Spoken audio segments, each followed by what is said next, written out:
কোরআন award এই অনুষ্ঠানে ৭২টি দেশের স্কলারদেরকে তিনি দাওয়াত দিয়েছেন। ৭২টি দেশ অংশগ্রহণ করেছে। সেখানে আমার মতো একটা ভাঙ্গাছেড়া লোককে তিনি প্রধান অতিথি করেছেন। সেখানে আমার বক্তব্যের বিষয় ছিল the scientific miracles in the holy Quran, কোরআনের বিজ্ঞানময় মুজিজা। এর উপর আমাকে বক্তব্য রাখতে হবে। সময় ২ ঘন্টা। ২ ঘন্টা বক্তব্য রাখার জন্য আমি প্রস্তুতি নিতে চাইলাম। কোরআন থেকে বিজ্ঞানের, কোরআন দিয়ে বক্তৃতা করতে হবে, তো আমি বক্তৃতা নিতে হবে কোরআন দিয়ে। এ কোরআন তো ওয়াজের সবচেয়ে বড় কিতাব। ওয়াজের সবথেকে বড় কিতাব কোনটা আমরা বুঝি না। সেই জন্য কিসসা কাহিনী ছাড়া ওয়াজই হয় না। একদিন নবী মুস্তাফায় রাস্তা দিয়ে হাইটে যায়, হরিণ একটা বাধা ছিল গাছেরই তলায়। পড়েন সাল্লাল্লাহ।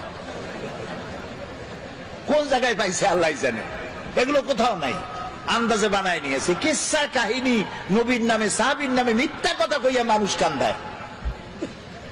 কথা বুঝতে পেরেছেন? কোরআনের শ্রেষ্ঠ ওয়াজের কিতাবের নাম কি? কোরআন। আমি যেহেতু আমাকে বক্তব্য রাখতে হবে, সেখানে সরকারি লোকজন থাকবে। সেই মাহফিলে প্রিসাইড করেছেন অ্যাটর্নি অফ ল ইব্রাহিম দুমেলহা, তিনি প্রিসাইড করলেন। আরবরা উপস্থিত ছিলেন এবং উপস্থিতির সংখ্যা ছিল বিশাল। ওরা পত্রিকায় লিখেছে আরব আমিরাতের শ্রেষ্ঠ সবথেকে বড় জমায়েত হয়েছে এটা। টিভি চ্যানেলগুলি লাইভ প্রচার করেছে। আমি আগের থেকে প্রস্তুতি নিলাম যে বিজ্ঞানের উপরে আলোচনা করতে গিয়ে কোরআনের আয়াত কতগুলি পাওয়া যায়, খুঁজতে থাকলাম। অন্তত আমার খোঁজে, আমি তো ছোট মানুষ, কোরআন অত বুঝি না। লোকেরা কয় মুফাসসিরে কোরআন, আসলে তো কোরআনের তালিবে ইলম, আমি কোরআনের ছাত্র। খুঁজতে খুঁজতে পেলাম বিজ্ঞানের সমর্থক, বিজ্ঞানের তথ্যসূত্র পাওয়া যায় এমন আয়াতের সংখ্যা অন্তত 1000-এর কাছে চলে যাবে। এই যে চাঁদ, পূর্ণিমার দিন আমরা চাঁদ দেখি, পূর্ণিমার রাতে চাঁদ দেখেন না? এই চাঁদ আলো দেয়। আজ থেকে 100 বছর আগে মানুষের ধারণা ছিল চাঁদ নিজেই আলো দেয়। আর ছোটবেলায় দাদা নানা নানি তারা বলতো, দাদু মনে বুঝছো? বলে কি? কই যে চাঁদে কালো কালো দেখা যায়, ওটা কি জানো? বলতাম না, জানি না তো। কয় ওটা হলো একটা গাছ। সুবহানাল্লাহ, চাঁদের মধ্যে গাছ। ছোটবেলায় চিন্তা করতাম, কয় যে শুধু গাছ না, ওখানে একটা বুড়ি আছে সুতা কাটে। তখন চিন্তা করতাম যে আরে এই বুড়ি এত কষ্ট করে সুতা কাটে, সারাদিন তো খায় কি। পরে কিন্তু ওই ধারণা আমাদের এখন আর নাই, ঠিক না? ভূমিকম্প সম্পর্কে প্রশ্ন করা হতো, ভূমিকম্প কি জানো? বলতাম না, জানি না তো। কয় যে একটা গরুর 2টা শিঙের পৃথিবী।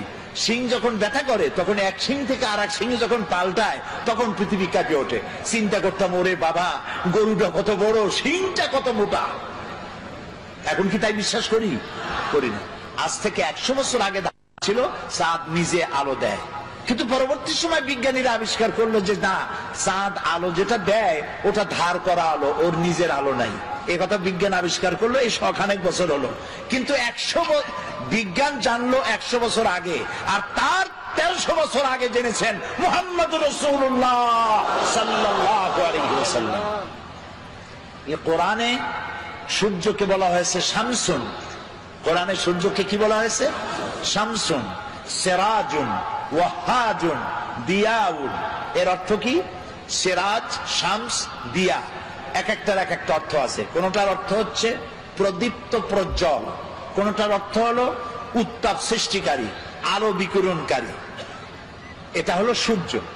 আর চাঁদের কথা যখন আল্লাহ বলেছেন তখন বলেছেন কামারান মুনিরা। কামার মানে চাঁদ, মুনিরা মানে আলোক প্রাপ্ত। যে চাঁদ আলো পায়া আলো বিকিরণ করে ওইটার নাম হলো চাঁদ। সুবহানাল্লাহ। তাহলে চাঁদের যে নিজের আলো নাই, এই কথা বিজ্ঞান বোঝার আগে বুঝছে কে? বলেন, মুহাম্মদুর রাসূলুল্লাহ সাল্লাল্লাহু আলাইহি ওয়াসাল্লাম। বিজ্ঞানীরা মনে করেছিল, এই যে অনেকে বলে, যুবকরা বলে, সুশীলরা বলে, সুশীল বুদ্ধিজীবী, বুদ্ধির ঠেলা, দেয়ার ইজ নো গড, আল্লাহ নেই। আমি জানি না কত বোতল খাইলে পরে এই কথা বলতে পারে যে আল্লাহ নাই। আরে বেটা, তুই হইছিস কেমনে? এই পৃথিবী এমনি এমনি হইছে? এই মাইকটা এমনি এমনি হইছে? এই সামান্য ব্রিজটা এমনি এমনি হইছে? কেউ তো বানাইছে। তো মাইকটা, সাইকেলটা, জুতাটা সবটা বানাইতে কেউরে লাগলো, আর তোমারে বানাইতে কেউরে লাগে নাই, এমনি এমনি হয়েছে। আল্লাহ রহম করুক, বলেন আমিন। তো ওরা বলে যে there is no God, স্রষ্টা বলতে কেউ নেই। তো কি হয়েছে? এমনি এমনি হয়েছে সব।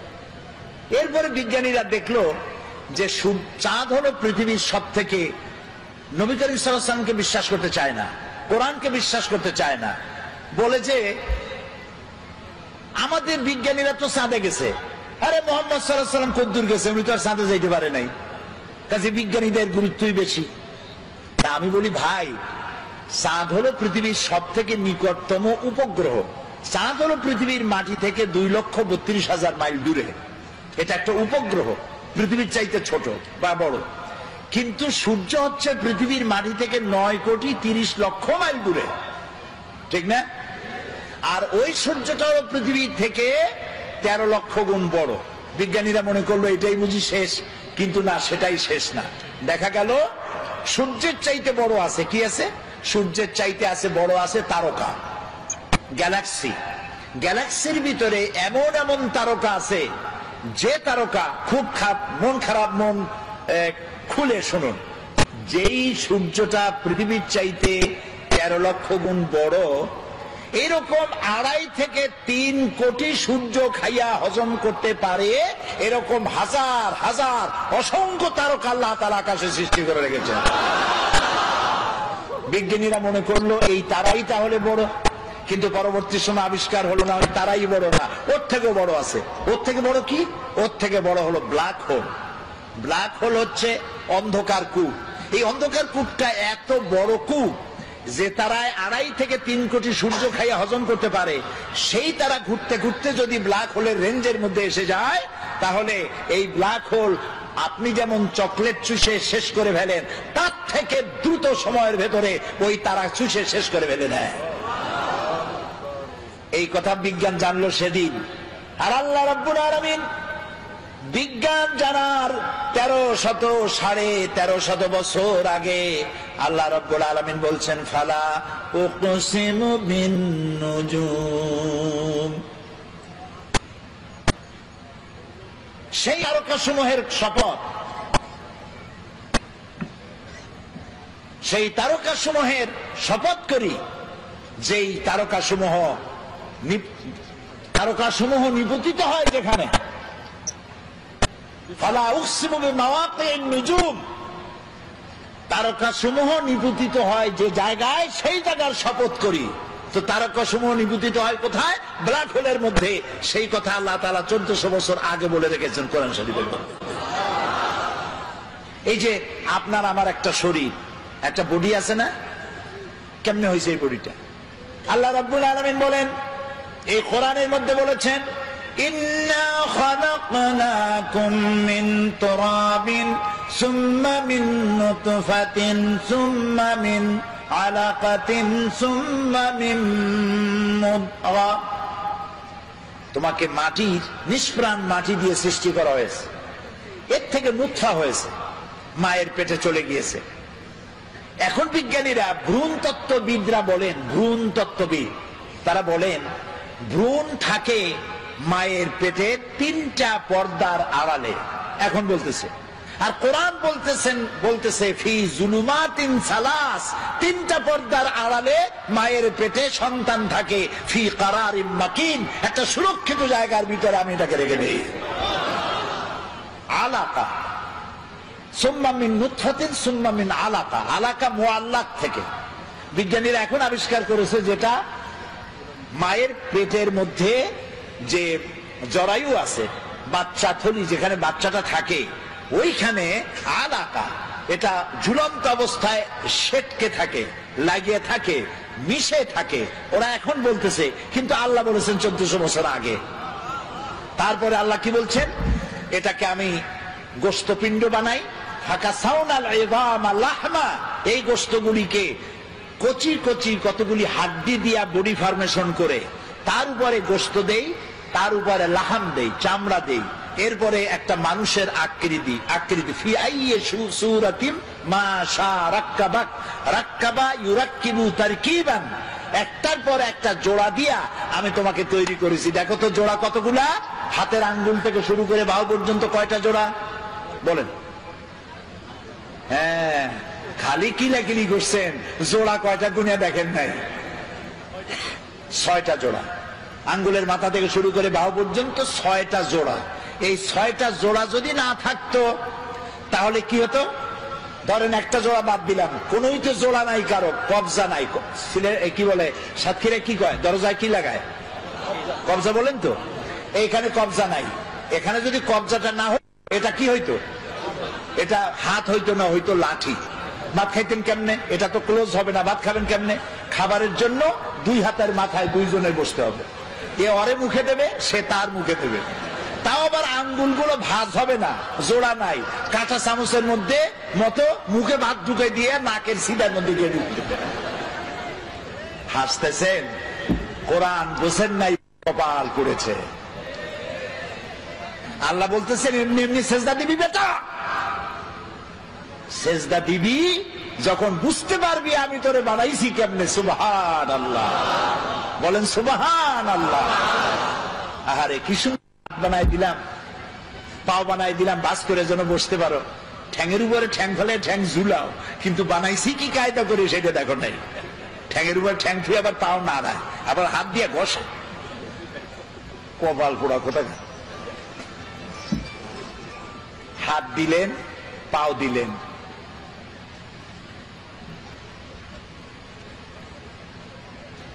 ঠোঁট দিলেন কথা বলার জন্য।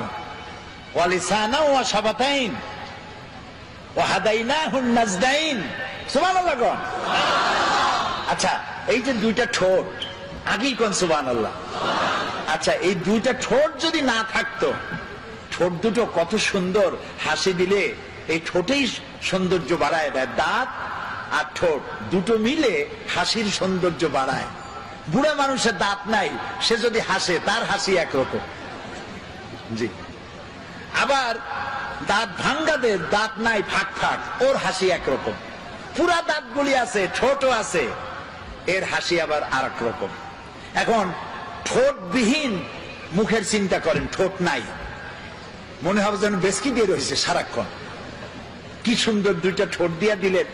আপনি ঠোঁট নাড়বেন, জিহ্বা নাড়বেন, আপনার মনের কথাগুলি ভাষা হইয়া বেরিয়ে গিয়ে অন্যকে বুঝাতে সহযোগিতা করবে। সুবহানাল্লাহ, আল্লাহু আকবার, আরো জোরে কও আল্লাহু আকবার। এই সুন্দর করে চেহারা দিলাম, সুন্দর করে বানালাম। চোখ দিলাম 2টা, এই চোখ 2টা এই 2 জায়গায় না দিয়া যদি কপালের উপরে দিতাম, পারতেন না? আল্লাহ ক্রিকেট খেলাইতে পারতেন, বল হাসিয়া চোখ 2টা একেবারে স্যান্ডউইচ হইতো জায়গায়। বল খেলতে গিয়া, হ্যান্ডবল ফুটবল খেলতে গিয়া আছাড় খাইয়া ডিমের মামলেট হয়ে যেত 2টা চোখ। এই চোখ দুটো সেফ জায়গায় রাখা হয়েছে, উপর একটা হাড্ডি, নিচে একটা হাড্ডি, মাঝখানে চোখ, যাতে ধাক্কা মাক্কা লাগলেও চোখের উপরে না লাগে। আহারে আহারে আমার আল্লাহ। এরপরে চোখে মানুষ পলক দেয়, সাতক্ষীরার লোক পলক দেয়, ইচ্ছা করে দেন না অটোমেটিক? অটোমেটিক। ইচ্ছা করে দিলে ফটর ফটর করতো, এটা অটোমেটিক হয়। কেন হয়? বাতাসের ভেতরে অসংখ্য পলিউশন আছে, রোগ জীবাণু আছে, অনবরত এই রোগ জীবাণুগুলি আপনার চোখের মধ্যে প্রবেশ করতেছে। আল্লাহ রাব্বুল আলামিন চোখের ভিতরে এক প্রকার মেডিসিন জাতীয় পানি রেখে দিয়েছেন, অটোমেটিক চোখের পলক পড়তেছে, আর প্রতি মুহূর্তে আল্লাহ রাব্বুল আলামিন আপনার চোখকে ক্লিন করে দিতেছে। আপনি বুঝলেন আল্লাহর সেজদা দিবেন, বুঝলেন আজান হলে দৌড়ে নামাজ পড়তে যাবে না। আরে আমার আল্লাহ আমার এত সুন্দর করে বানাইছে, আমি কেন তার সেজদা দিই না? আপনি গভর্নমেন্টের ট্যাক্স দেন কেন? এই যে বিদ্যুৎ বিল, বাড়িতে বিদ্যুৎ আছে না, যদি আপনি বিদ্যুতের বিল না দেন, বারবার যদি প্রত্যেক মাসে বিল বাকি, জরিমানা হবে। জরিমানাও দিলেন না, বিলও দিবেন না, লাইন থাকবে? থাকবে না। তো আল্লাহ যে আলো দিলেন বিল চাইছে, আল্লাহ যে বাতাস দিলেন বিল চাইছে, সূর্য দিলেন বিল চাইছে, পানি খান বিল চাইছে। গভর্নমেন্ট চায়, আল্লাহ চায় না। কারণ গভর্নমেন্ট যত বড় হোক, এ সব ফকির। এগুলো কি? মাতবাড়ি যাই করুক, আল্লাহ তাআলা বলছেন ওয়াল্লাহু গানিয়্যুন ওয়া আনতুমুল ফুকারা। আল্লাহ হচ্ছেন গনি আর তোরা গোষ্ঠী শুদ্ধ ফকির। ফাজলামি করবি তো টাইট করে দেব। ফেরাউনরে মারছে কি করিয়া? চুবাইয়া। নমরুদরে জুতা মারিয়া। সেই জুতা আছে না গেছে? কদিন আগে পড়ছে না একজনের কপালে। কার কপালে? একেবারে আসল জায়গা। জুতা রিজার্ভ, বেকায়দা করবা, জুতা আছে। সেই জন্য বুঝতে হবে, আল্লাহরে চিনতে হবে। এই কোরআন এই কথাগুলি শেখায়, একটা আমার বানানো কথা নয়, এই সবগুলি কোরআন শরীফের ভিতরে আছে। তোমার কেমনে বানাইছি? ফালিয়ানজুরিল ইনসান, মানুষ চিন্তা করুক তার নিজের ব্যাপারে, তার নিজের ব্যাপারে চিন্তা করুক, তারে আমি কেমনে বানাইছি। সুবহানাল্লাহ বলেন।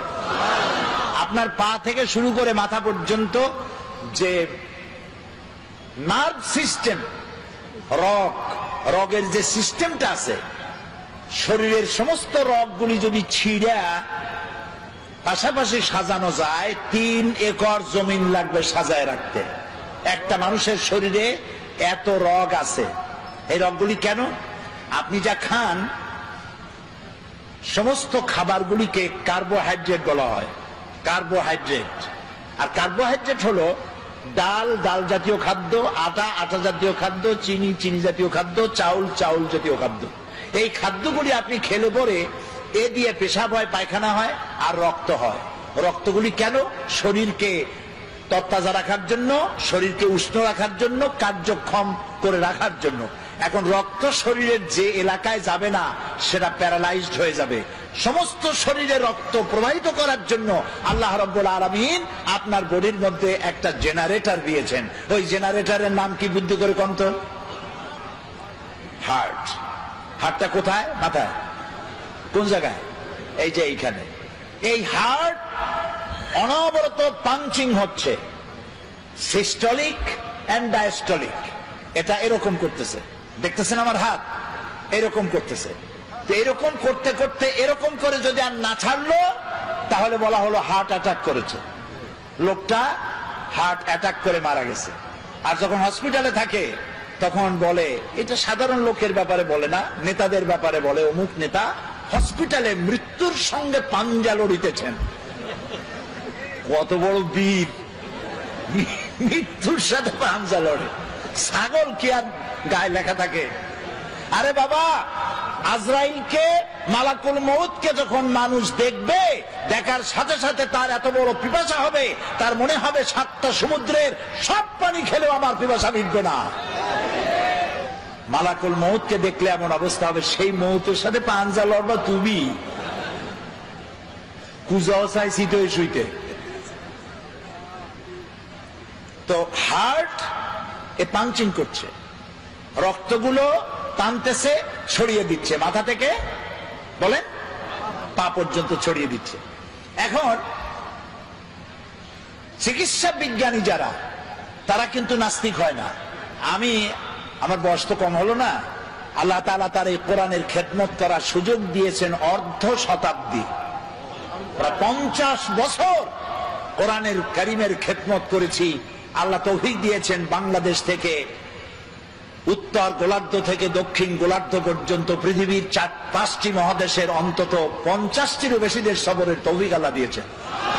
এবং এই কোরআনের ব্যাখ্যা বলার কারণে এ পর্যন্ত আমার মতো আল্লাহ তাআলা ছোট্ট গোলামের কাছে অমুসলিমরা যা ইসলাম কবুল করেছে তাদের সংখ্যা 600 ছাড়াই গেছে। আন্দাজে হয় নাই, কোরআনের ব্যাখ্যার কারণে হয়েছে। গল্প গুজব দিয়া, কাহিনী কেচ্ছা দিয়া কান্দাইয়া হয় নাই। কানছে তো আল্লাহর মহব্বতে, কানছে আল্লাহর ভয়তে, কানছে জাহান্নামের ভয়তে, কানছে আল্লাহ করেছেন মেহেরবানি, আমি করেছি না ফরমানি। এই অপরাধের ভিত্তিতে মানুষ কেঁদেছে, আমিও কেঁদেছি, জনগণও কেঁদেছে। তো আল্লাহ তাআলা বলছেন, দেখো এখানে একটা হার্ট আছে, কাল্ব। এটার নাম কি?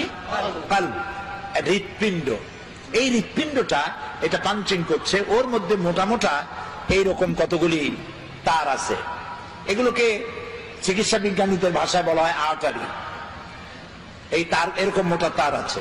তা আমি বলতেছিলাম, দর্শন যারা পড়ে এবং পড়ায় এরা নাস্তিক হয়, সাহিত্য যারা পড়ে আর পড়ায় এরা নাস্তিক হয় বেশিরভাগ, সব নাস্তিক হয় আমি তা বলবো না, কিন্তু চিকিৎসা বিজ্ঞানীরা আর এমনি জেনারেল সায়েন্টিস্ট যারা, তারা নাস্তিক হয় খুব কম।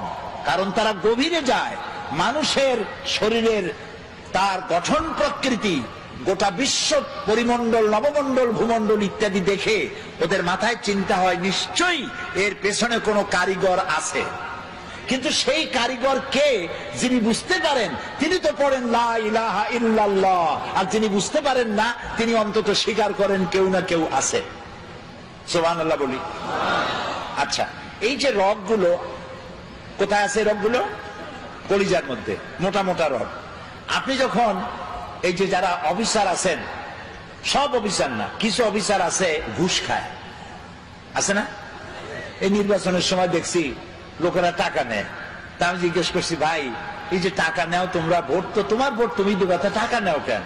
কয় হুজুর টাকা বড় ভিটামিন যুক্ত জিনিস। এই যে ভিটামিন যুক্ত জিনিসগুলো নিল, ঘুষ খাইলো, পাঙ্গাস কিনলো, বড় বড় পাঙ্গাসের পেটি, ছাগলের চর্বি, গরুর চর্বি, যা খাইলেন এ সবগুলি রক্তের ভেতরে গিয়া ঢুকলো, কলিজার ভিতরে যা আটারি আছে এরকম ছিদ্র ওর মধ্যে ঢুকলো, ঢুকে দেওয়ালে চর্বি লাগতে থাকলো, লাগতে লাগতে এখন রক্ত পাস হওয়ার মতো নাই, এটা শুকাইতে শুকাইতে এরকম হয়ে গেছে। তখন অ্যানজাইনা শুরু হয়, বেদনা শুরু হয় হার্টের মধ্যে। কি হয়? বেদনা। এটাকে চিকিৎসার ভাষায় বলা হয় অ্যানজাইনা হয়েছে। তখন তাকে এনজিওগ্রাম করতে হয়। এনজিওগ্রাম করে দেখা গেল যে তার দুইটা অথবা আর্টারি ব্লক হয়ে আছে 90% or 75% or 80% or 100%। এখন এই লোকটাকে বাঁচাতে হবে। কেমনে বাঁচাবেন? বাইপাস অপারেশন করবি, শীত করে ভালাইয়া বুকটারে ভাড়বে, হারিয়ে কলজাটারে বাইর করবে, কলজা বাইর করিয়া ওইখানে আর একটা তার লাগাবে, মরে যাওয়া তারটা বাদ দিয়ে নতুন তার লাগাতে হবে। সেই তার পাবে কোথায়? ছাগলের তারে হবে, গরুর তারে হবে। এবার দেখুন কোরআন, আল্লাহ রাব্বুল আলামিন মানুষের শরীরের ভেতরে, হাতের ভিতরে, রানের ভিতরে, হাঁটুর নিচে এমন কিছু পার্টস রেখে দিয়েছেন স্পায়ার পার্টস হিসাবে, এমন কিছু রগ রেখে দিয়েছেন যে রগগুলি অন্য কোনো কাজে লাগে না। চিকিৎসকগণ সেই রগগুলি কেটে নিয়ে হার্টের বাদ পড়া রক্তরে বাদ দিয়ে নতুন করে হাতের থেকে রগ নিয়ে আবার রক্ত চলাচল করে মানুষটার জীবন আবার ফিরে পেয়ে যায়। এই হচ্ছে আমার আল্লাহ তাআলা। সুবহানাল্লাহ। এই হচ্ছে আমার আল্লাহ তাআলা। কিডনি লাগবে দুইটা, একটা আল্লাহ দিয়েছেন কয়টা? দুইটা। চোখ একটা হলেও সারত, কিন্তু আল্লাহ দিছে কয়টা? দুইটা। শোনার জন্য কান কয়টা? দুইটা। এই কান যদি গাদার মতো লম্বা হইতো, পুলিশের হাতে পাইলে টানতে টানতে নিয়ে যেত। শোনার কামও হবে আর দেখার সৌন্দর্য হবে। সুবহানাল্লাহ বলেন না? আহারে, আল্লাহ তাআলা বলছেন কি সুন্দর করে তোমার বানাইছি, একটু তাকায় দেখো। আরে হাতের চামড়া, পায়ের চামড়া দেখো, বুকের চামড়া, পিঠের চামড়া দেখো। পায়ের উপরের চামড়া একরকম, পায়ের তালুর চামড়া আর এক রকম। পায়ের উপরে, পাতার উপরে যে চামড়াটা, ওই রকম চামড়া যদি হতো পায়ের তলে, প্রত্যেক দিন জুতায় হাফসুল করে যেরকম, ওই রকম হাফসুল করে রাখলো পায়ে। হাতের তালুর চামড়া, পিঠের চামড়া, বুকের চামড়া, পিঠের চামড়া একরকম না। সুবহানাল্লাহ বলবেন না? তারপরে নাকটা একদম মুখের কাছে রাখা হয়েছে, যাতে করে আপনি খাবার দিলে আপনি বুঝেন। হোটেলে খাইতে গেছেন, নাম করা হোটেল, হোটেল আল হায়াত, কিন্তু মৌতের ব্যবস্থা আছে ওখানে। হোটেলের নাম হোটেল আল হায়াত। সেখানে 5 দিনের পচা ইলিশ, খাসির গোশতের নামে পাতিশিয়ালের গোশত।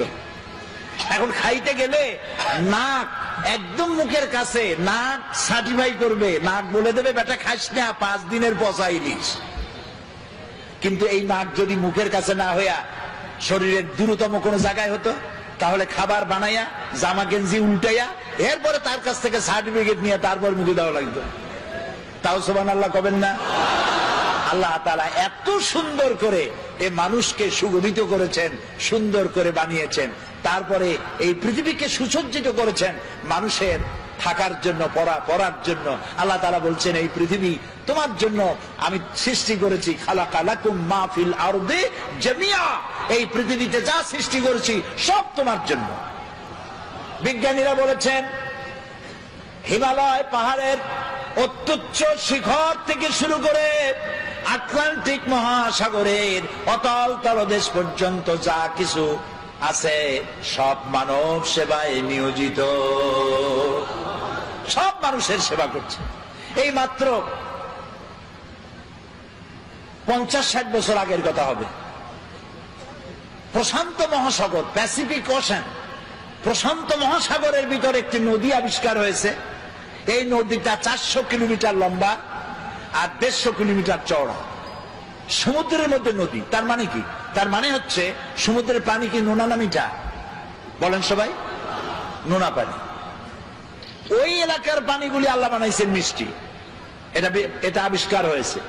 তো সমুদ্রের নোনা পানির মধ্যে মিষ্টি পানি, মাঝখানে কিন্তু কোনো পার্টিশন নাই। মারাজাল বাহরাইনে ইয়ালতাকিয়ান বাইনাহুমা বারযাখুল লা ইয়াবগিয়ান, কোনো পার্টিশন নাই, হিজাব নাই, বাঁধ নাই। নোনা পানির ভিতরে মিষ্টি পানির ব্যবস্থা আল্লাহ রাব্বুল আলামিন করে রেখেছেন। জলচর প্রাণীরা যেন পানির অভাবে কষ্ট না পায়, মিষ্টি পানির অভাবে কষ্ট না পায়। কোন নাবিক যদি নৌ চলাচলে সামুদ্রিক জাহাজে চলতে গিয়া রিজার্ভ ট্যাঙ্কির পানি ফুরায় গেছে, পানির অভাবে যেন মরে না যায়। লবণাক্ত সমুদ্রের ভিতরে মিষ্টি পানির ধারা আমার আল্লাহ চালু করে দিয়েছে। পানির এক নাম বলেন, আরো জোরে বলেন। এই পানি যদি 10 ফিট উঁচা হয়ে আসে সাতক্ষীরার উপর থেকে, নাম হবে কি? একটু আগে ছিল জীবন আর তারপরেই মরণ। এই পানি না হলে পৃথিবীর মানুষ বাঁচবে না। সেই জন্য এই পৃথিবীর 4 ভাগের 3 ভাগ কি? পানি। সুবহানাল্লাহ। একটা মহাদেশ আছে, যেই মহাদেশের নাম হলো অ্যান্টার্কটিকা। আস্তা মহাদেশটা হলো পানি। পানিকে আল্লাহ তাআলা বরফ করে রেখে দিয়েছেন। পানির যদি ঘাটতি হয়, এই বরফ গলায় দিয়ে আল্লাহ পানি পূরণ করে দিবেন। মাটির তলায় পানি, খালে পানি, বিলে পানি। আচ্ছা বলেন তো, আপনাদের এলাকায় কলারোয়ায়, এই সাতক্ষীরায়, ঝাউডাঙ্গায়, তারপরে এদিকে আরো কি কালীগঞ্জ, তারপরে শ্যামনগর, প্রতাপনগর, আশাশুনি, কয়রা, বেয়াড়া, আরো কি আছে না, ওগুলা বুনিয়া নাকি সব আমার মুখস্থ। এই এলাকার নদীগুলো সোজা না বেঁকা বেঁকা? হ্যাঁ, সমস্ত খাল আর নদী কি বলেন? বেঁকা বেঁকা। কেন? সোজা যদি হইতো তাহলে 2 দিকের মাটি সমানভাবে পানির পরশ পেত। বাঁকা বাঁকা করে সব দিকের মাটি পানি নিতে পারে এই ব্যবস্থা করেছে আমার আল্লাহ রাব্বুল আলামিন। এরপরেও মাটির আরো পানি প্রয়োজন, প্রাণী জগতের আরো পানি প্রয়োজন। সেজন্য রব্বুল আলামিন বলেন, আল্লাহুল্লাযী আরসালার রিয়াহা ফাতুসিরু সাহাবা ফাসুকনাহু ইলা বালাদিন মাইয়িতিন فأحيينا به الأرض بعد موتها كذلك النشور سبحان الله الله الذي أرسل الرياح আল্লাহ হচ্ছেন তিনি যিনি বাতাসকে প্রবাহিত করেন, সমুদ্রের লবণাক্ত পানিগুলি উত্থিত করেন, মেঘমালায় পরিণত করেন। সুবহানাল্লাহ। এই মেঘ কে বানায়? পানি কে উঠান? আনতুম আনজালতুমুহু মিনাল মুজনি আম নাহনুল মুনজিলুন। ওই আকাশ থেকে পানি কে বর্ষণ করে? তুমি করো না আমি করি? আল্লাহ করে। এরপরে এই মেঘকে আল্লাহ অর্ডার করেন, বাতাসকে বলে দেন বাতাস মেঘ টেনে আশা শুনি কালীগঞ্জ এবং সাতক্ষীরার আকাশের উপরে নিয়ে যা। আপনারা আবার মনে মনে খুশি হবেন না যে সাতক্ষীরা বুঝি কোরআন শরীফ আছে। এগুলো আমি ব্যাখ্যায় বললাম। আল্লাহ যখন অর্ডার করেন, মেঘ পরিচালক ফেরেশতা মেঘ বাতাসকে হুকুম করে, আল্লাহর হুকুমে বাতাসে মেঘ চলে আসলো। কোথায় আসলো? সাতক্ষীরা আসলো। আসলো কোথায়? এবার আল্লাহ যদি ইচ্ছা করেন, মেঘের পানিকে কলসির মতো কান্দা দিয়া যদি ঢেলে দেন, তাহলে ঘর বাড়ি ভেসে যাবে, মানুষ শেষ হয়ে যাবে, আল্লাহ রাব্বুল আলামিন কণা কণা বৃষ্টি নাজিল করে দেন, ফোঁটা ফোঁটা বৃষ্টি। এই ফোঁটা ফোঁটা বৃষ্টি পৃথিবীর শুষ্ক বালু কণা কোথায় আছে খুঁজে খুঁজে বের করে সমস্ত শুষ্ক বালু কণাগুলিকে আল্লাহ সিক্ত করে দেন। তারপরে মরা জমিনকে আল্লাহ তাআলা জিন্দা করে দেন বৃষ্টির পানি দিয়া। মরা জমিন কি হয়ে গেল? জিন্দা হয়ে গেল। এখন চাষ করেন, বীজ বপন করেন। আল্লাহ তাআলা বলেন, এই যে বীজ বপন করলা, আনতুম আনশাতুম শাজারাতাহা আম নাহনুল মুনশিউন, ওই মাটির তলায় যে বীজ তুমি বপন করলা ওটা তো পচায়ও দিতে পারতাম। ওই মাটি ফাইয়া বীজটা অঙ্কুরিত হলো, কে করলো? তুমি করছো না আমি করছি? সুশীলরা করছে না বুদ্ধিজীবীরা করছে? কে করছে? জোরে বলেন, আল্লাহ তাআলা। এভাবে আমি ফসল উদ্গত করলাম, ধান হইল, ধানের মধ্যে চাউল দিলাম। যদি চাউল না দিতাম, লাউ নাশাউ জাআলনাহু উজাজান, না লাউ নাশাউ জাআলনাহু হুতামা ফাযালতুম তাফাক্কাহুন, যদি আমি ওই ধানের মধ্যে চাউল না দিতাম তাহলে তুমি কি করতা? বাল নাহনু মাহরুমুন, কপালে আঘাত করতে আর বলতো আরে মাহরুম হয়ে গেলাম, বঞ্চিত। ধানগুলারে আল্লাহ সিটা বানাইতে পারে না? কে বলছে? আল্লাহ নিজেই বলছেন, আমি ইচ্ছা করলে সিটা বানাই দিতে পারতাম। তাহলে আমি তোমাকে বানাইলাম, কে বানাইছে? বলেন সবাই। এই সুন্দর দুটি হাত কে বানিয়েছেন? চোখ দিছেন কে? কান দিছেন কে? নাক দিছেন কে? মুখ দিছেন কে? চলার জন্য, বলার জন্য শক্তি দিছেন কে? চিন্তা করার ক্ষমতা দিছেন কে? যৌবন দিছেন কে? বাচ্চা দিছেন কে? বউ দিছেন কে? এই সবকিছু দিয়া খাবেন কি সেটা আল্লাহ তাআলা বানাই দিয়েছেন। সুবহানাল্লাহ। জমিনে ফসল হইল, আরে জমিনকে আল্লাহ অর্ডার দিলেন, আমার এই জমিন এত ভালো, বাংলাদেশের এই মাটি এত ভালো, আমার প্রিয় জন্মভূমি বাংলাদেশ, নাম কি? তাও এরকম আসতে কইলেন, জোরে কর না, আরো জোরে কর। এই মাটি বড়ই সুন্দর। আঙ্গুল দিয়া নাড়ায়া নাড়ায়া কদুর বিচি বপন করে দিলেন। পরের দিনে 2 পাতা, তারপরের দিন লতা, 6 দিন পর ফুল, আর কয়দিন পর কদু ঝুলে পড়লো। আল্লাহর দেওয়া এত সুন্দর কদু খাইয়া আলহামদুলিল্লাহ কয় না, কয় সাদের লাউ বানাইলো মরে বই থাকি। আগা খাইলো, ডগা খাইলো, তাও আল্লাহরে চিনল না। কপাল পোড়া।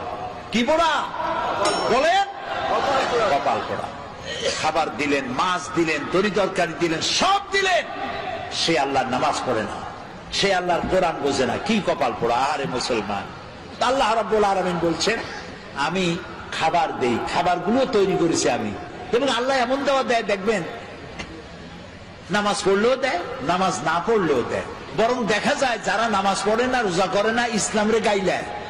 মৌলানা সাহেবদের বলে মৌলবাদী, আবার বলে জঙ্গিবাদী। নতুন নাম তৈরি হয়েছে জঙ্গিবাদী, সন্ত্রাসী, হরকুতুল জেহাদ, কুতকুতুল উন্মাদ। এরপরে নতুন আরেক নাম রাখছে, শুনে তো অবাক হয়ে গেছি। নতুন নাকি আরেকটা দল বাইরে হয়েছে, সেটার নাম আল জঙ্গিতুল জংলা। এ আবার কোন জঙ্গলে আল্লাহ জানে। এরা নতুন নতুন নাম রাখে, আলেমদেরকে বদনাম দেয়, আলেমদেরকে বদনাম দেয়। ওরা নামগুলি আবিষ্কার করে আর মনে করে মৌলবীরা বুঝবে না, কিন্তু আমরা যে বুঝি ওরা আবার তা বোঝে না। তো আল্লাহ রাব্বুল আলামিন সৃষ্টি করলেন, তারপরে খাবার দিলেন। সুবহানাল্লাহ বলেন। জমিনকে উর্বর করে দিলেন, খেতে খামারে মাছ দিলেন, পাখি দিলেন, সব খাবার দিলেন। খেতে দেওয়ার মালিক কে?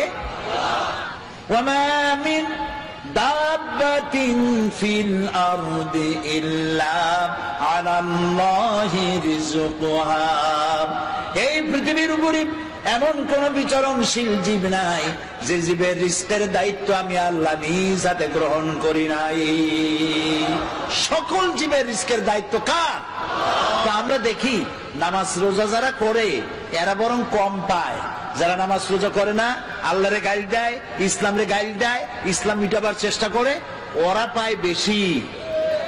ঠিক না? আল্লাহ তাআলা বলছেন, লা ইয়াগুররান্নাকা তাকাল্লুবুল লাযিনা কাফারু ফিল বিলাদ। ও মুসলমানেরা, এই কাফেরদের চাকচিক্য সম্পদ দেখা তুমি ভয় পাইও না, চিন্তা করো না, প্রতারিত হও না। মাতাউন কালিল, সামান্য কিছু সময়ের জন্য আমি ওদের দিছি। সুম্মা মাওয়াহুম জাহান্নাম, এরপরে ঠিকানা হবে কোথায়? ওয়া বিসাল মাসির। আরে হায় হায়, দুনিয়া কা মজা লে লো, দুনিয়া তোমারি হ্যায়।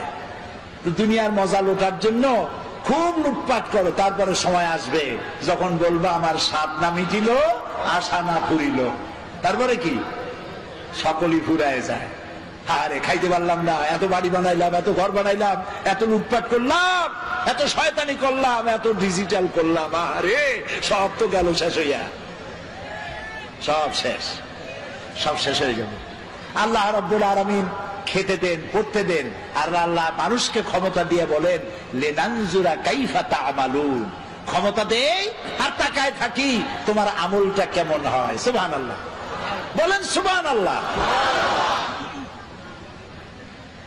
সমুদ্রের মধ্যে যে এই যে আপনাদের বাড়িতে টেলিভিশন ডিশ লাইন আছে না, এই ডিশ লাইনে উপকারও আছে, ক্ষতিও আছে। এত সব বাজে ছবি আসে, এগুলি বন্ধ করা ভালো, কন্ট্রোল করা ভালো, কিন্তু ভালো ভালো ছবিও আছে। যেমন ন্যাশনাল জিওগ্রাফি একটা চ্যানেল আছে, ডিসকভারি একটা চ্যানেল আছে, এনিম্যাল প্ল্যানেট একটা, এনিম্যাল প্ল্যানেট একটা চ্যানেল আছে, আছে না? এই চ্যানেলগুলি আমি মাঝে মধ্যে দেখি।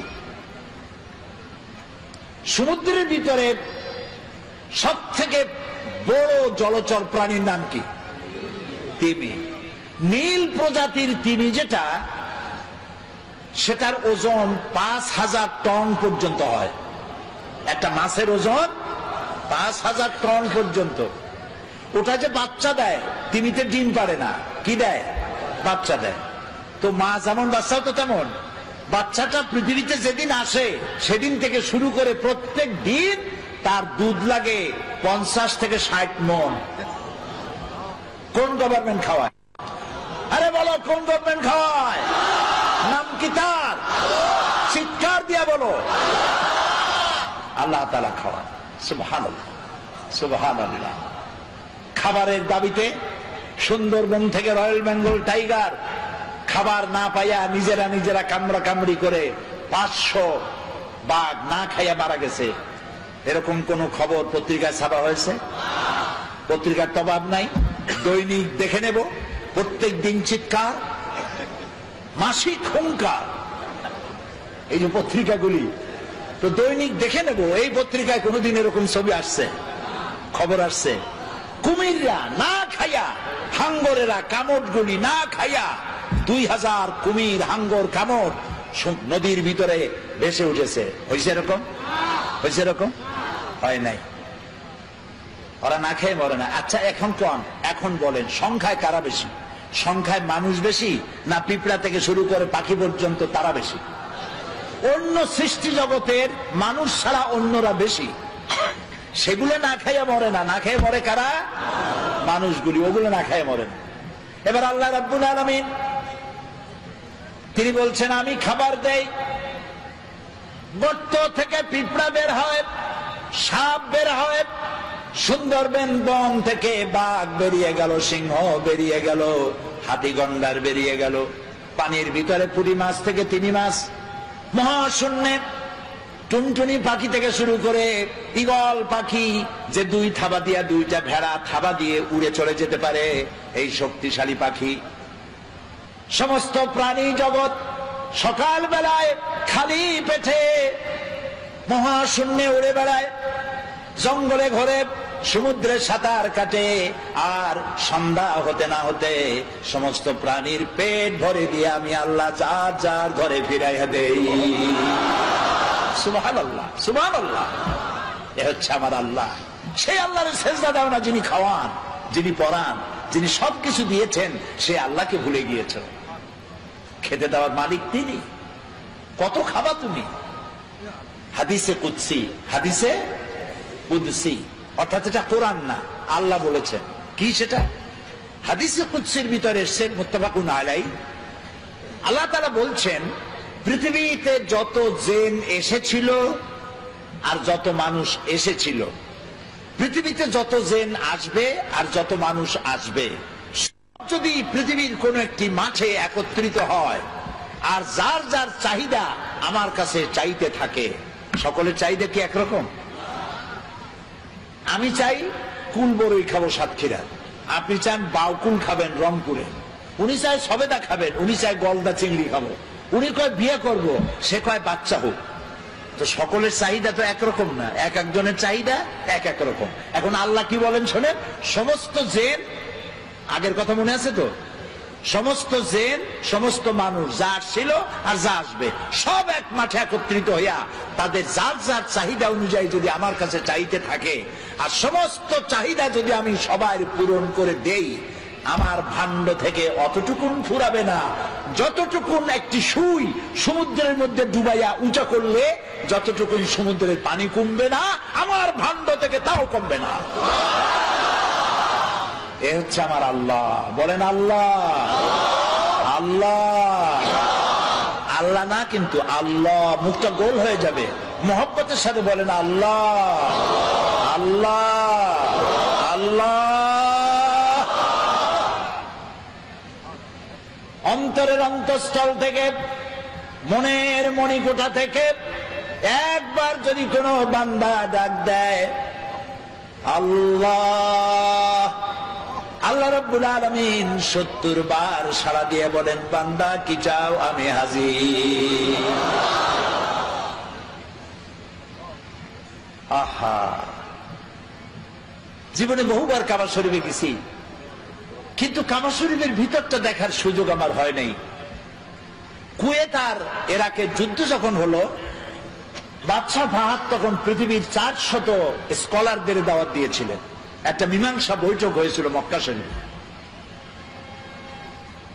সৌদি আরবের বাদশাহ ফাহাদ, আল্লাহ জান্নাতুল ফিরদাউস নসিব করুন, মক্কা শরীফে যে সাজান সাজাইছে, মদিনারে যে সোনার মদিনা বানাইছে, সুবহানাল্লাহ কোন, আল্লাহ তাকে জান্নাতুল ফিরদাউসের মেহমান বানায়নি। তিনি আমাকে বলেন নাই, আমাকে কেমনে কেমনে দাওয়াত দিলেন। সেই 400 লোকদের মধ্যে আমার মতো একটা ছোট্ট মানুষকেও তিনি দাওয়াত দিয়েছেন। তো আমার তখন চিন্তা হলো যে কাবা শরীফ এর ভেতরটা দেখার এত ইচ্ছা, কোনোদিন দেখতে পারলাম না। আল্লাহ, এবার রাষ্ট্রীয় মেহমান বানাইছো তুমি, রাজকীয় মেহমান, যদি এইবার একটু সুযোগ পাইতাম। প্লেনে বসে চিন্তা করতেছি, চোখ দিয়ে পানি পড়তেছে, আল্লাহ তোমার ঘরের ভিতরটা দেখতে পারলাম না, একটু দেখাও। প্লেন থেকে নেমে রাজকীয় গাড়িতে করে চলে গেল মক্কা শরীফে, আমাদেরকে 5 স্টার না 7 স্টার হোটেল দিয়ে দিল। এরপর একটা ব্রিফকেস দিল, ব্রিফকেসের ভিতরে রুমে রুমে প্রত্যেকের রুমে একটা করে ব্রিফকেস মেহমানদের জন্য। ব্রিফকেসের ভিতরে 3 দিনের মেহমান আমরা, এই 3 দিন কি কি অনুষ্ঠানাদি হবে সেগুলি লেখা আছে, একটা কলম আছে, খাতা আছে, একটা জায়নামাজ আছে, আর কাবা শরীফের গিলাফের একটা টুকরা আছে। তো এই অনুষ্ঠান সূচিতে দেখলাম বারের নাম মনে নাই, সেই বার এবং তারিখ দেওয়া আছে, অমুক বার সকাল 7টায় কাবা শরীফের দরজা মেহমানদের জন্য খুলে দেওয়া হবে। আমার চলতে পারি বলছে যে আল্লাহ তুমি এইভাবে দোয়া কবুল করছো, সুবহানাল্লাহ। আমি সকালের অপেক্ষা করি নাই, রাতের খানা খাইয়া গোসল করিয়া তারপরে নতুন জামা কাপড় পরিয়া সারা রাত তওয়াফ করেছি, তাহাজ্জুদের নামাজ পড়েছি, আর সকালের অপেক্ষা করেছি। ফজরের নামাজের পর দাঁড়ায় আছি এতিমের মতো আল্লাহর ঘরের দরজার সামনে, চিন্তা করছি আমি আগে ঢুকবো। কিন্তু 400 মেহমান তো, আমার আগে ঢুকালেন প্রোটোকল অফিসারেরা, আমার আগে ঢুকালো আজাদ কাশ্মীরের প্রেসিডেন্ট সরদার আব্দুল কাইয়ুম খান, তারে ঢুকাইলো আগে।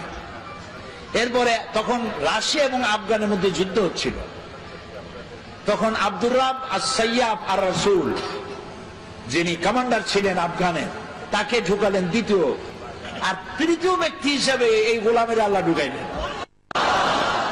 কাবা শরীফের ভিতরে গিয়ে সুন্নত অনুযায়ী 4 দিক ফিরে, কাবার মধ্যে ঢুকলে আর কেবলা এক দিক নাই, এখন চারুদিক কেবলা। চারুদিক ফিরে 2 রাকাত নামাজ পড়ে তারপরে সেজদায় পড়ে গেলাম। অর্ধ ঘন্টার মতো সেজদায় পড়ে প্রাণ ভরে কাঁদছি। তারপরে আমার চিন্তা হলো এই ঘরের মধ্যে 20-22 জনের বেশি লোক এক সময় ধরে না, তা আমি তো অন্যদের উপরে জুলুম করতেছি, আমার তাড়াতাড়ি বেরোনো দরকার। আমি উঠলাম, দাঁড়াই আমি দেখতে পাচ্ছি আমার সামনে দাঁড়ানো আহলে হাদিসের তৎকালীন সভাপতি ডক্টর আব্দুল বারী, তিনি আজ দুনিয়ায় বেঁচে নাই। আল্লাহ তাকে জান্নাতুল ফেরদাউসের মেহমান বানায় নি। আমি দেখছি বুড়া মানুষ, দাড়িগুলি সাদা, চোখ দিয়া পানি পড়ে দাড়ি ভিজে ভিজে পড়তেছে। তিনি আমারে দেখাইলেন, কাবা শরীফের দরজার দিকে আঙ্গুল দিলেন, এদিকে দেখেন। আমি দেখলাম, আমি তো কাঁদতেছি তখনও, দেখলাম আমার চোখটা গিয়ে পড়লো সেখানে যেখানে দরজার উপরে লেখা আছে ওয়াকালা রাব্বুকুম উদউনি আস্তাজিব লাকুম। তোমার রব বলছে তোমার রবের কাছে ডাকো, রবকে বলো, রবকে ডাকো, তোমার ডাকের জবাব তোমার রব দিবেন। আমি আবারও কানলাম আর বললাম, আল্লাহ আমি এতক্ষণ তোমাকে ডেকেছি, এবার জবাব দেওয়ার দায়িত্ব তোমার। আল্লাহুম্মা লা তারুদ্দানা খাইবিন, আল্লাহ তাআলা একেবারে কিছু না দিয়া ফকিরের মতো খালি হাতে ফেরত দিও না বাবু। আল্লাহর কাছে চাইলে আল্লাহ তাআলা দেন। কপাল পড়েছে মুসলিম মিল্লাতে, সারা পৃথিবীর মুসলমানদের, শুধু আমাদের না, সারা দুনিয়ার এই মুসলমানদের কপাল যদি ভালো বানাইতে হয় তাহলে এই কোরআনের কাছে আসতে হবে, আল্লাহর দিকে ফিরে যেতে হবে। কোন দিকে ফিরে যাবেন? আল্লাহর দিকে। নামাজটা ঠিক মতো আদায় করেন। যুবক ছেলেরা, যুবকেরা মাহফিলে সব থেকে বেশি আসে, আমার কলিজাটা ঠান্ডা হয়ে যায়। আলহামদুলিল্লাহ, যুবকরা আমাদের সম্পদ, যুবকরা আমাদের নিয়ামত। আলহামদুলিল্লাহ বলেন। আপনি আপনার ডানে বায় তাকায় দেখেন তো, বুড়া দাড়ি পাকা কয়জন আর যুবক কত? আপনি যদি রেশিও ভাগ করেন তো আমার কাছে আমি যা দেখতেছি 10% বুড়া মানুষ হতে পারে, 90% যুবক এসেছে মাহফিলে। এই যুবকরা, তরুণরা আমাদের সম্পদ। আমার রাসূল কি বলেছেন জানেন? আমার রাসূল বলছেন উসিকুম বিশ-শাবাবে খায়রা ফাইন্নাহুম আরাক্কু আফইদা লাকাদ বাসানি আল্লাহু বিল হানিফিয়্যাতি সামহা ফাহালাফানি আশ-শাবাব ওয়া খালাফানি আশ-শায়ুখ ক্বালা নবী সাল্লাল্লাহু আলাইহি ওয়াসাল্লাম। রাসূলুল্লাহ বলেছেন তোমরা যুবকদের প্রতি সহৃদয় হও। কে বলছেন? বলেন। যুবকদের প্রতি, তরুণদের প্রতি সহৃদয় হও, কারণ আল্লাহ তাআলা আমাকে উদারতা সহকারে দিন প্রতিষ্ঠা করতে পাঠাইছেন পৃথিবীতে। এই দিন প্রতিষ্ঠার কাজে আমাকে সহযোগিতা করেছে যুবকেরা, আর বিরোধিতা করেছে। রাসূলুল্লাহ কথাটা কার? আল্লাহ রাসূলের কথা। কার কথা? আমাকে দিন প্রতিষ্ঠার কাজে সহযোগিতা করেছে বলে যুবকেরা, বিরোধিতা করেছে বুড়োরা। এবার আপনি দেখেন, ইতিহাস দেখেন, যারা ইসলাম কবুল করেছিল তারা কারা? হযরত আবু বকর ইসলাম করেছেন, কবুল করেছেন বয়স 37 বছর, 40-এর নিচে। হযরত ওমর ইসলাম কবুল করেছেন 26 বছর বয়স। হযরত আব্দুর রহমান বিন আওফ, জুবাইর ইবনে আওয়াম বয়স 17 বছর। হযরত আলী ইসলাম কবুল করেছেন বয়স 8.5 বছর। 8.5 থেকে শুরু করে সব বিলো 40, 40-এর নিচে রাসূলকে সাহায্য করেছে, রক্ত দিয়েছে, জীবন দিয়েছে। আর বিরোধিতা করেছে কারা? আবু জাহাল, আবু লাহাব, উতবা, সাইবা, মুগিরা, আবু সুফিয়ান, কুস্তি সুদ্ধা সব 40-এর উপরে। এখন এই মাহফিলে যারা বুড়ো আসছেন আমার, তারা আবার কিন্তু মন খারাপ করবেন না। আমরা ওই বয়সটা পার হয়ে আসছি, ওই যৌবনকালটা পার হয়ে আসছি। সেই যৌবন শ্রেষ্ঠ যৌবন, যার যৌবনকালটা আল্লাহর জন্য দিয়ে দিয়েছেন। সুবহানাল্লাহ। আরে ভাই, যুবকেরা অনেক সময় বলে এখন হলো যৌবনকাল, এই এখন কি নামাজ পড়বো? বুড়ো হইলে নামাজ পড়বো। বুড়ো হইলে নামাজ পড়বা, বুড়ো কাল পাবা, তার কি কোনো নিশ্চয়তা আছে? এক নাতি, তার দাদা কুজো হয়ে গেছে। কুজো লোক আছে না? হইলে কুজো হয় না? নাতি বলতেছে দাদারে, দাদা বর্ষিটা কিনছো কত দিয়া? দাদা বুঝতে পারছে, দাদা ভাই কেনা লাগবে না, সময় আসলে তুমি একটা মাগনা পাবা। কাজে যুবক বুড়ো, তরুণ যুবক হবে, যুবক বুড়ো হবে, এটা তো ঠিক। তো সেই জন্য যুবকদের প্রতি রাসূলুল্লাহ বেশি আকৃষ্ট ছিলেন। একটা সমাবেশে রাসূলুল্লাহ বক্তৃতা করতেছেন, হযরতে জারীর রাদিয়াল্লাহু তাআলা আনহু, তার চেহারা ছিল চাঁদের মতো সুন্দর। সুবহানাল্লাহ বলেন। তিনি মাহফিলে বসার জায়গা পান নাই, এরকম দাঁড়ায় আছে। রাসূল কি নিজের গায়ের চাদর ছুঁড়ে মেরেছেন, ইজলিস ইয়া জারীর, ও জারীর তুমি আমার চাদরের উপরে বসো। ফাকাব্বালাহা জারীর ওয়া দাম্মাহা ইলাই। হযরতে জারীর রাসূলের চাদরে বুঝতে পারে কোন মানুষ? সুবহানাল্লাহ। হযরত জারি চাদর নিয়ে বুকের সাথে জড়ায় ধরিয়া চুমা খাচ্ছেন আর বলছেন, আকরামাকাল্লাহ কামা আকরামতানি ইয়া রাসূলুল্লাহ। হে রাসূল, আমি কি আপনার চাদরে বসতে পারি? আপনি আমাকে সম্মানিত করেছেন, আপনার সম্মান আল্লাহ আরো আরো আরো আরো অনেক বাড়ায় দিন। যুবকদের তিনি সম্মান করতেন। হযরত আবু সাঈদ খুদরি রাদিয়াল্লাহু তাআলা আনহু, তিনি যখন কোন যুবকদেরকে আসতে দেখতেন দাঁড়ায় যেতেন। যুবক আসতে দেখলে দাঁড়ায় যেতেন আর বলতেন, মারহাবাম বিওসিয়্যতি রাসূলিল্লাহ সাল্লাল্লাহু আলাইহি ওয়াসাল্লাম। হে রাসূলের চলমান উপদেশ, মারহাবা, ওয়েলকাম, তুমি আসো, তুমি রাসূলের চলমান উপদেশ। কাদ আমারানা আন নাহফাযাল হাদিসা ওয়া নুআসসালাকুম ফিল মাজালিস।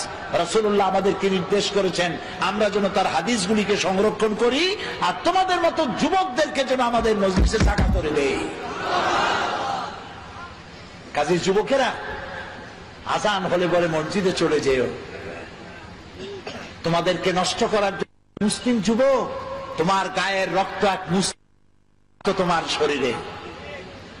তোমার মা কি মুসলমান, মুসলিম মায়ের রক্ত তোমার শরীরে, মুসলিম পিতার রক্ত তোমার শরীরে। সুবহানাল্লাহ, সুবহানাল্লাহ।